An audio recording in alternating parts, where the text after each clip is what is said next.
Welcome back to Book Break. The Book Break team are here to tell you our favourite books of 2024. So we're going to go through every month of the year and talk about the books that we most loved reading. I've lost them. What did you guys read in January? I'll start. So I started January with Wellness by Nathan Hill, which was such a good book.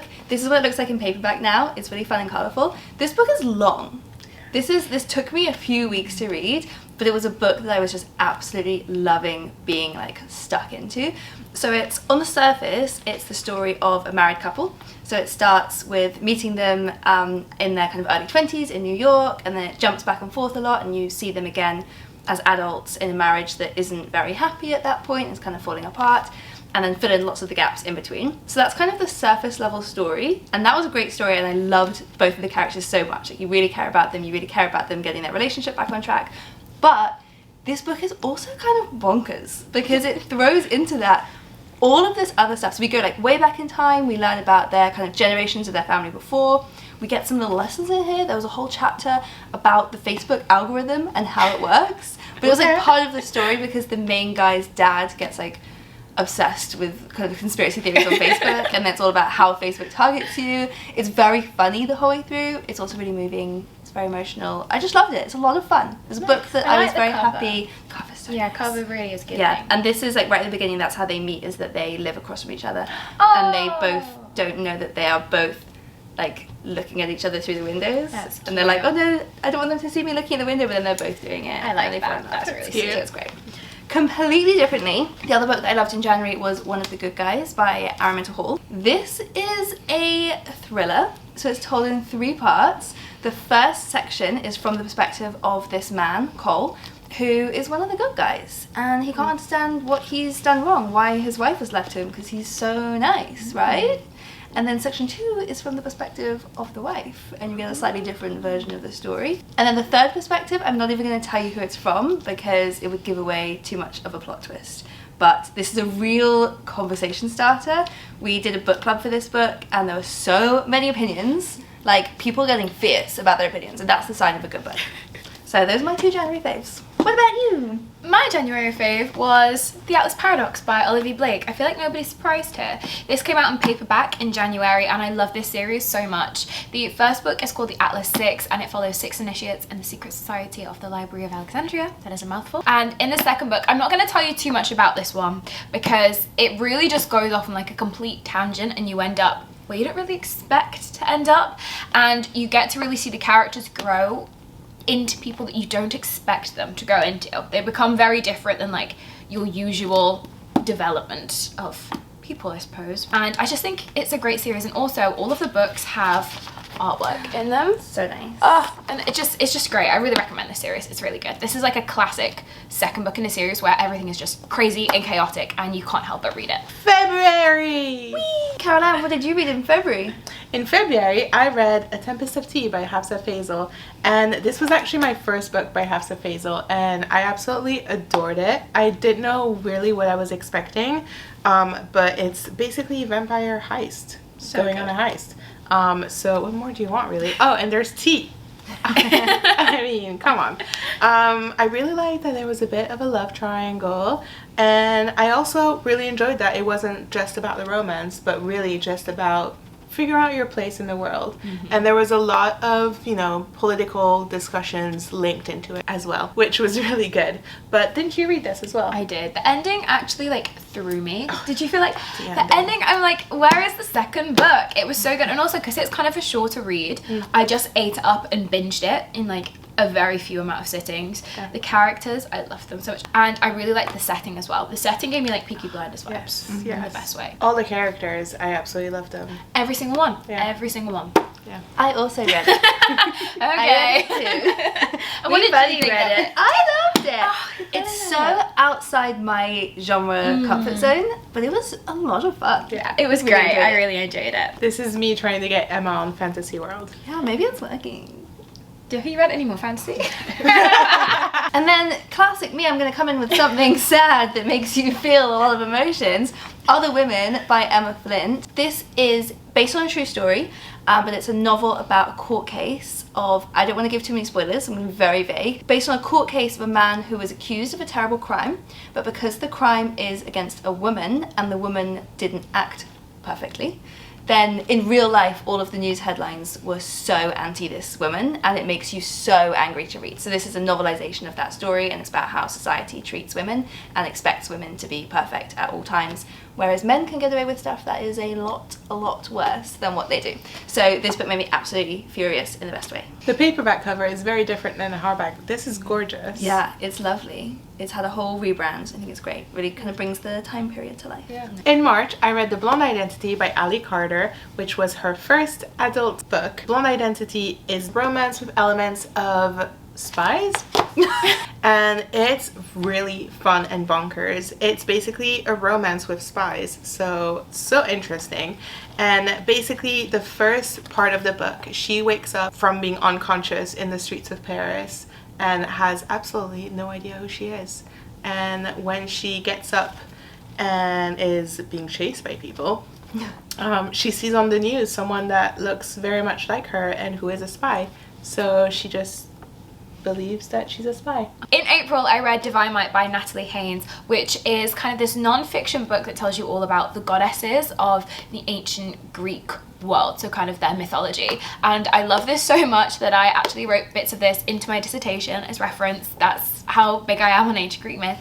And I just love this book because it really gives you an insight into the world in such an easy way. It's very accessible, it's a very great read, and I think it really plays into the idea of like feminine power and what that means and what that meant for the ancient world. I just really recommend this one, it's great, and I really think the cover's pretty too. That's so cool that you did a dissertation on that. Thank you. She's so smart. I have two favourite books from April. Again, they're very different. The first one is James by Percival Everett, which was shortlisted for the Booker Prize, which is so cool. James is a retelling of Huckleberry Finn, but from the perspective of Jim, the slave character in Huckleberry Finn. So in here he's called James, and this book is so clever because it's written in the same kind of tone that Huckleberry Finn is written, so it's quite like children's adventure story, but the content is obviously horrifying. So it's kind of everything that is imagined in Huckleberry Finn that happens kind of off page, you actually read it in here, but still written in this really sort of playful tone. So it's incredibly effective. Percival Everett is very, very good at writing like that, sort of playing with using humour in a very effective way to highlight things that are not funny at all. So it's very, very clever.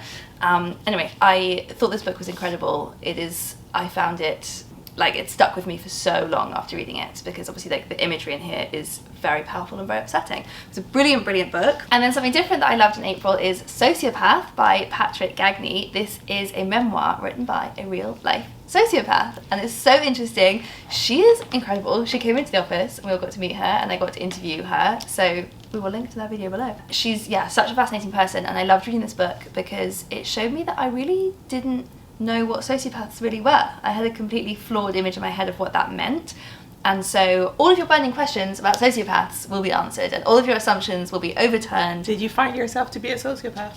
I don't think that I am a sociopath. What is a sociopath? Well, you have to read the book to find out. Sociopath is somebody who doesn't inherently feel a lot of the emotions that a lot of humans do feel. So she does feel emotions like happiness and sadness, and she can feel love. She's married, she has children, but she wouldn't inherently have some of the kind of social emotions like guilt or empathy in a way. They don't come naturally to her, but they can be learned in a way. So it's really interesting. It's so completely changed my perspective on what a sociopath is. So and the audiobook is really popular as well. Yes, because the audiobook is read by her, which is very cool. In May, I read Cross the Line. I was so freaking excited for this book because if you haven't noticed, I love a romance, and this is a romance by a Black author, and it's all about Formula One as well, which doesn't necessarily bring up romance and romantic, but actually it's a very much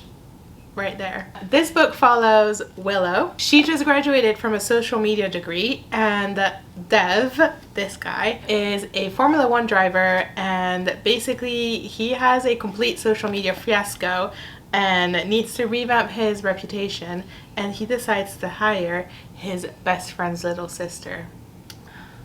Okay, I see where Sold. that's going. Yep. So, you know, forced proximity, best friend's little sister. And also, one thing I will want to say about this book is that it is a great representation because Willow is also a chronic illness girly. And you see her deal with that and manage with that while she's traveling with Formula One. It's me again. I read in May, every time I go on vacation, someone dies. I feel like you Catherine really Mack. have like a type with I books. really have a type. This book is just as much fun as the title sounds. So, and it's quite meta. It's about an author of a popular sort of murder mystery series, and she was inspired, so the main character in her book series, who everyone loves, is actually based on her ex-boyfriend. And then she's going on a book tour and life starts imitating art. So someone is actually trying to kill her real life ex-boyfriend who is on the book tour with her because he is the inspiration for the character. So it's all very meta. It's really fun. It has footnotes throughout it. See if I can find some.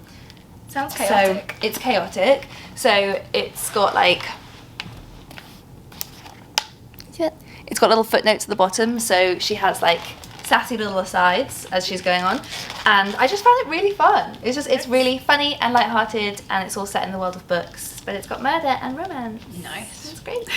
What more do you want? Murder and romance. Yeah. The year goes by fast. Crazy. Yes, doesn't it? Talked so long that the battery ran out, so that's why there was just a little jump. Now, Caroline, what did you read in June? In June, I had the pleasure of reading 12th Night by Alexine Farrell-Falmouth, which is also the author of the Atlas 6, Olivia Blake. This is a book, a romance book for the nerds. So this is basically for me. Thank you, Alexine. In this book, Viola and Jack do not get along. They're in the same high school. They know each other. They have to work together because of some, presidential high school thing, but they do not like each other. Popular kid, nerdy kid, it doesn't work.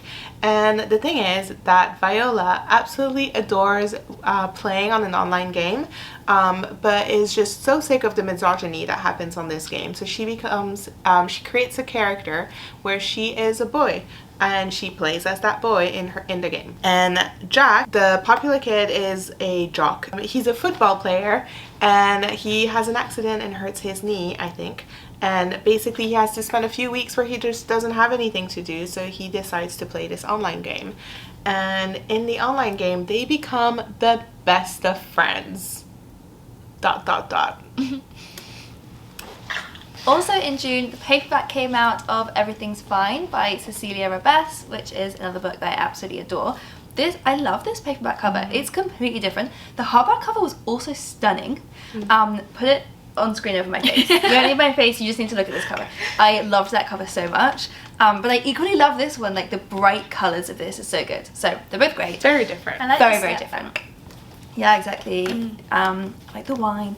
So of course you would. because I like the wine. This is the story of a girl who graduates from uni and gets a job working in finance, and she's kind of often like the only black girl in her office, and so it's a lot about her dealing with that and everything that comes with that. But she also meets at her office this boy who she previously knew at university and did not like him at all. He's like a privileged white guy, and they had got into a big argument back when they were at uni. When she meets them at this company, they start to form a friendship, and then the friendship kind of turns into something else. And so it's a book that has you screaming at the page, because this guy is so clearly not like gonna help her live in line with her values.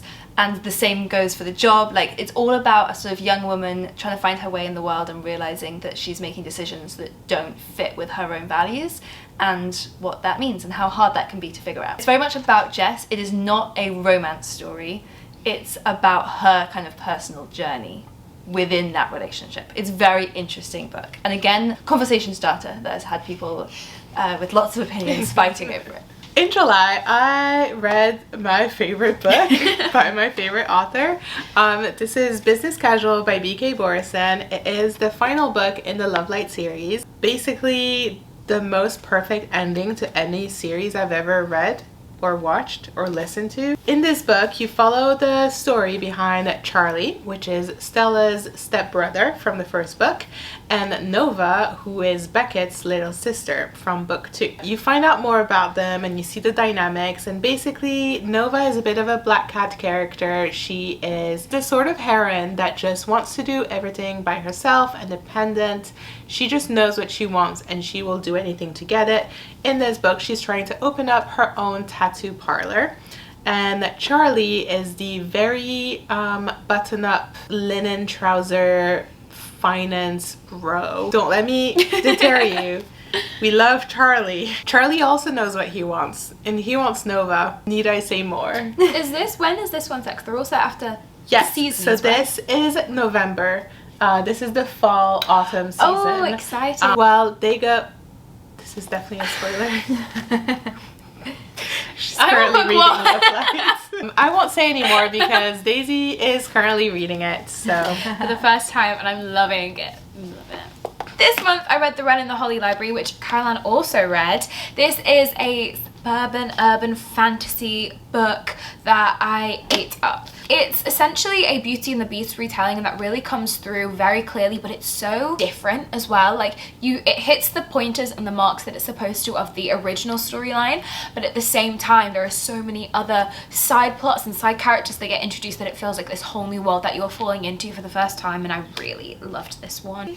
in this book you'll find vampires, werewolves, and fairies. Basically the big three that we love in this book. Then we moved to August when I read The Lantern of Lost Memories, which is a lovely, tear-jerking, heartwarming book. It's translated from Japanese and it's set in the afterlife. So in this book, after you die, you wake up in a photography studio and you're shown a picture of every day of your life. So you can spend your time kind of going through the photos and choosing your favourite memories, and then you can choose one memory to actually go back and relive that memory. So all of them, it's almost like a series of connected short stories, because we meet different people who wake up in the afterlife and learn about what their memories are, but they are connected and they come together in quite a clever way, and it's just so lovely. It's really lovely, but it is like proper tear-jerking stuff. How about you? I read Soulcatcher, but the paperback version, because I love a paperback. I read Soulcatcher, which is Cassandra Clare's first adult fantasy, so moving out of the young adult fantasy world that she's built for so many years. This is like the first book in a brand new world, and it was so good. We have a prince who has like a body double who basically goes out and acts as the prince, because nobody really knows what the prince looks like, and make sure that the prince is protected. So if there was a threat towards the prince, the body double will be the one who was injured and not him. And we also have like a healer woman who has like her own plot line, but eventually they all converge together into this epic fantasy, a classic epic fantasy story that is huge and big and leaves you with a massive cliffhanger, and you're just kind of reading it like, oh my god, what is happening right now? I need the second book again. So I really recommend this one. If you just want to get your teeth into something, this is that book. There are so many bits and bobs and details in this that you can just really like sit back and absorb. The second book is out in April. Yeah, so you don't even have to wait that long. It's great. In September, we all read Rewitched by Lucy Jane Wood. And it was so good. It's so So good. good. It's so good. It's so nostalgic of a time that I wasn't born for. No, but I was. And I was too. And it was nice. I was a teenager. Yeah. I No, wasn't. you weren't. It's set in the 90s. That was very confusing. I loved this book so much. It was Me great. too. It's so magical and feels very autumnal as well. The way that Lucy Jane Wood describes the month of October feels so fall. It feels so Red Taylor's version. It does. Such a good description. It's kind of Hocus Pocus, Sabrina the Teenage Witch, meets Gilmore Girls, meets Practical Magic, like all of those nostalgic references. Also, for a cozy fantasy, I feel like so much happens. Yes. I was Yeah. literally gripped every single page of this. Yeah. Yeah, it's a page turner. Yeah, it really is. And there's always something going on with it as well. It's about a girl called Bella who is coming up to her 30th birthday. So I also loved that it was a story about being in your 30s or on the cusp of being in your 30s. And she basically gets a letter. So she's a witch, and she gets a letter saying that she will have to go to these magic trials and prove that she is using her magic well enough. Otherwise, when she turns 30, she'll have her magic taken away. And so it's about the trials, and it's drama. It's a lot So goes much down. drama. It's serious business. We loved it. Yeah, 5 stars. We made a lot of content around this Yeah. book because we all loved it so much. It's just so good. So we will link a little playlist below of everything we did. I then, because I'm nothing if not obsessive, read January's by Olivia Blake. This is Olivia Blake's short story collection. There are so many good stories in this, and all of them are so vastly different. Like, each other, that there really is something for everybody in this book. On the cover it says stories of love, magic and betrayal, so you get such a mixture.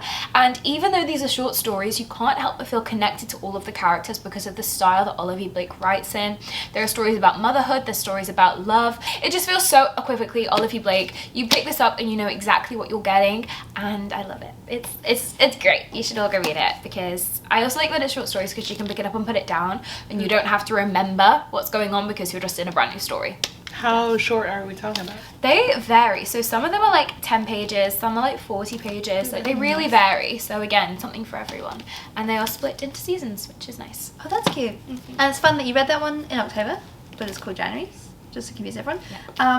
Another thing to link below, Dais' first video on Book Break was about Olivia Blake and You starred should this go book. watch it. Of course it was. What did you guys read in November? Well, we'll tell you. Hold your horses, Emma. In November, I read The Songbird and the Heart of Stone, which is the 3rd book in the Crowns of Nyaxa series, but basically it is the first book in the 2nd duology that makes up the series. So this might be confusing, but basically it's a brand new couple that we're following, but it's set in the exact same world and still follows the same timeline. So the 6 Scorched Roses, is that...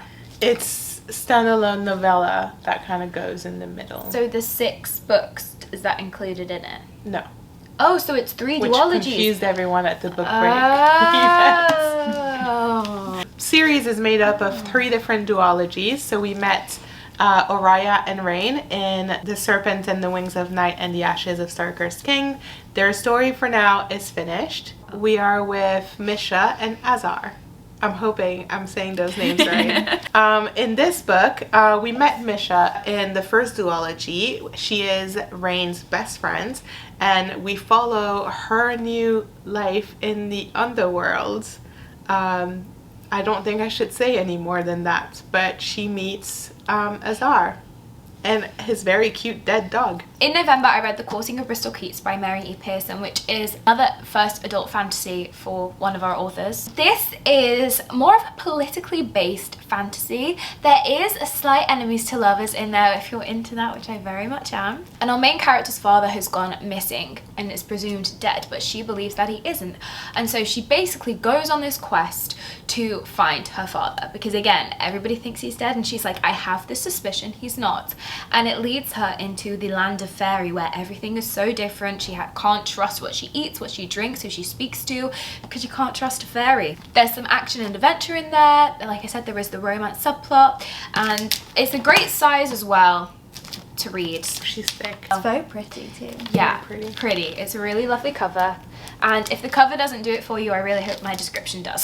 So that brings us up to now. We can't tell you our favourite books in December yet because we're still in December, so we don't know them yet. But leave a comment saying what your favourite books have been so far this year, and maybe we'll read them. And thanks for watching this video. Bye. Bye. Hey. Oh, my voice like broke as I said it. I was like, ugh.